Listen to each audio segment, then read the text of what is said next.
दोस्तों आज की इस वीडियो में जानने वाले हैं प्रॉफिट लॉस से जुड़े हुए बहुत सारे टर्मिनोलॉजी को, जैसे cost price, selling price, mark price, discount, ये सब चीज़ें क्या होती हैं और इनको हम कैसे कैलकुलेट करते हैं। मैं एक एग्जांपल के थ्रू आपको बताऊंगा और ये फॉर्मूले भी कैसे बनते हैं इनके, वो भी मैं आपको यहाँ पे बताने वाला हूँ, डिस्कस करेंगे। तो सबसे पहले मैं आपको बता देता हूँ कॉस्ट प्राइस, जो भी आपको पता होगा। कॉस्ट प्राइस एक सिंपली क्या होता है, सीपी बोलते हैं इसको। एक ऐसा प्राइस जिस पर कोई भी वस्तु खरीदी जाती है, परचेज की जाती है, वही होता है कॉस्ट प्राइस। ठीक है, इसको शॉर्ट में क्या बोलते हैं, सीपी। इसी का जस्ट अपोजिट होता है दोस्तों, जिस पर ये बाय की जाती है, तो वो होता है कॉस्ट प्राइस। और सेलिंग प्राइस क्या है, नाम में ही सेल आ रहा है, यानी कि एक ऐसा प्राइस जिस पर कोई भी आर्टिकल सेल किया जाता है, उसी को बोलते हैं सेलिंग प्राइस। और प्रॉफिट और लॉस क्या होता है, इनके बीच का डिफरेंस होता है। ठीक है, यदि सीपी ज्यादा है तो क्या होगा, हमारा लॉस हो जाएगा। फॉर एग्जाम्पल आपने 10 रुपए की चीज खरीदी, 5 में बेच दी तो लॉस हो गया। लेकिन यहीं पर 10 की चीज खरीद करके 15 में बेच देंगे तो 5 रुपए का प्रॉफिट हो जाएगा। ये चीजें आपको सभी को समझ में आती हैं। लेकिन अब मार्क प्राइस क्या है, तो इसके लिए मैं आपको एक एग्जाम्पल के थ्रू यहाँ पे बताऊंगा, सारी चीजें क्लियर करूंगा।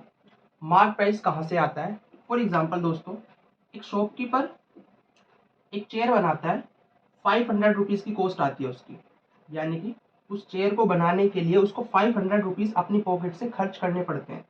तो दोस्तों ये हो गया उस चेयर का सीपी, कॉस्ट प्राइस। अब वो उसको सेल करने चाहता है, यानी कि कॉस्ट प्राइस से वो क्या करना चाहता है, सेल करना चाहता है। लेकिन अब वो क्या करता है, अपनी शॉप के बाहर 800 रुपीज का उस पर स्टिकर लगाता है। 800 रुपीज का स्टिकर लगाता है और कस्टमर से बोलता है 800 रुपीज आपको मुझे देने पड़ेंगे और आप इस चेयर को ले जा सकते हैं। तो यहाँ से सीपी से उसने एक स्टिकर पर कितना प्राइस मार्क किया था, 800। तो यही होता है दोस्तों मार्क प्राइस। ठीक है, एंड लेकिन वो 800 में नहीं बिकती है चेयर। वो कस्टमर को कहता है कि ठीक है, थोड़े कम पैसे दे दो, आप एक काम करिए, आप मुझे केवल और केवल 600 रुपीज दे दो और आप इस चेयर को ले जा सकते हैं। यानी फाइनली उसने कितने में सेल कर दी, 600 रुपीज में। तो ये हो गया सेलिंग प्राइस। दोस्तों यही होता है डिस्काउंट। ये जो इसने पैसे कम किए हैं ना, 200 रुपये, इसी को बोलते हैं डिस्काउंट। 200 रुपीज जो इसने यहाँ पे लेस कर दिए, इसी को बोलते हैं दोस्तों डिस्काउंट। आपने यहाँ पे ये टर्मिनोलॉजी सुनी होगी। यानी कि डिस्काउंट किस पर दिया जाता है, मार्क प्राइस पर। और मार्क प्राइस किसको बेस मानकर निकाला जाता है, सीपी को। एंड फाइनली सीपी यानी कि 500 रुपीज की चेयर आपने 600 रुपीज में बेच दी, आपने अभी भी 100 रुपीज का प्रॉफिट कमा लिया, कम की। ठीक है, सीपी कम है यहाँ पर और सेलिंग प्राइस ज्यादा है, तो 100 रुपीज का अभी भी आपने यहाँ पर प्रॉफिट कमा लिया दोस्तों। तो यही चीजें होती हैं। ठीक है, सीपी से आपने मार्क प्राइस कितना ज्यादा हाई किया था, कितना ज्यादा हाई किया था, 300 रुपीज। तो दोस्तों 300 रुपीज जो है ये होता है मार्कअप। मार्कअप आप क्या करेंगे, 800 में से 500 माइनस करेंगे तो जो आएगा 300 रुपीज, ये होता है मार्कअप। ये होता है 200 रुपए का डिस्काउंट। अब इसके फॉर्मूले कैसे बनते हैं, फॉर्मूले क्या करोगे, बेस मान करके निकालोगे वैल्यू को। फॉर एग्जांपल यहाँ पे प्रॉफिट परसेंटेज का आपको पता होगा, प्रॉफिट परसेंटेज कैसे निकालते हैं।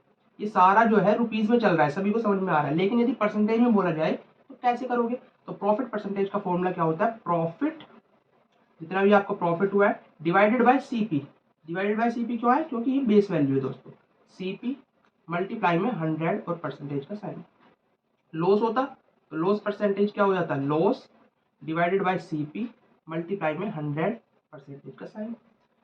इसी तरीके से डिस्काउंट परसेंटेज आपसे पूछ ले जाए तो क्या करेंगे, डिस्काउंट परसेंटेज निकालने के लिए जितना भी डिस्काउंट आपने दिया है डिवाइडेड बाय, ये किसको बेस मान के निकाला जाएगा, मार्क प्राइस को। आपको पता है डिस्काउंट दिया जाता है मार्क प्राइस पर दिया जाता है, तो यहाँ पे नीचे आपके पास मार्क प्राइस आएगा और मल्टीप्लाई में 100 परसेंटेज का साइन। आपसे पूछा जाए मार्कअप परसेंटेज बताइए, तो मार्कअप परसेंटेज इसको निकालने का तरीका क्या है, क्या करेंगे, जितना भी आपने मार्कअप किया है डिवाइडेड बाय, ये किसको बेस मान के निकाला है, सीपी को, डिवाइडेड बाय सीपी। ठीक है, मल्टीप्लाई में 100%। दोस्तों यही होता है markup percentage, profit percentage, loss percentage और डिस्काउंट परसेंटेज। इनकी मीनिंग भी आपको क्लियर हो गए होंगे। ठीक है, डिस्काउंट मार्क प्राइस पर दिया जाता है, और ये सारी चीजें आपको क्लियर हो चुकी होगी दोस्तों। और यही होता है फॉर्मूले। ठीक है, अब यहाँ पर आप फॉर्मूले में इसको निकाल सकते हैं। फॉर एग्जाम्पल आपसे पूछ ले जाए कि मुझे बताइए उसने कितने परसेंट का डिस्काउंट दिया। तो 200 रुपये का डिस्काउंट दिया डिवाइडेड बाय 800 और मल्टीप्लाई में परसेंटेज का साइन लगाना है। तो 20 से 20 कैंसिल आउट करेंगे। तो जब आप 8 से इसको कट करेंगे तो कितना आ जाएगा, 8 से जब आप इसको कट करेंगे 8 1 जा 8 सॉरी 8 2 जा 16 और यहाँ पर 25% का यहाँ पर आपको डिस्काउंट मिल जाएगा। यानी कि उसने 25% का डिस्काउंट दिया या मैं बोलूँ 200 रुपये का डिस्काउंट दिया, बात बराबर है।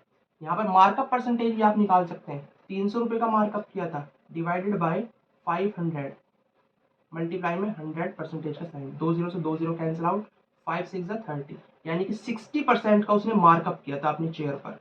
प्रॉफिट कितने का कमाया, 100 रुपये का। लेकिन यदि परसेंटेज में पूछा जाए तो क्या करेंगे, 100 डिवाइडेड बाय क्या होगा 500 CP मल्टीप्लाई में 100% का साइन, 20 से 20 कैंसिल, 5 2 जा 10 यानी कि 20% का भी उसने प्रॉफिट कमा लिया। दोस्तों ये सारी चीज़ें आप आराम से निकाल सकते हैं यदि आपको ये सारी चीज़ें पता हो कि मार्क प्राइस किसको या डिस्काउंट किसको बेस कर वैल्यू मानकर निकाला जाता है। तो आई होप दोस्तों ये सारी चीज़ें आपको क्लियर हुई होंगी। तो ठीक है, मिलते हैं अगली वीडियो में दोस्तों, तब तक के लिए थैंक यू सो मच।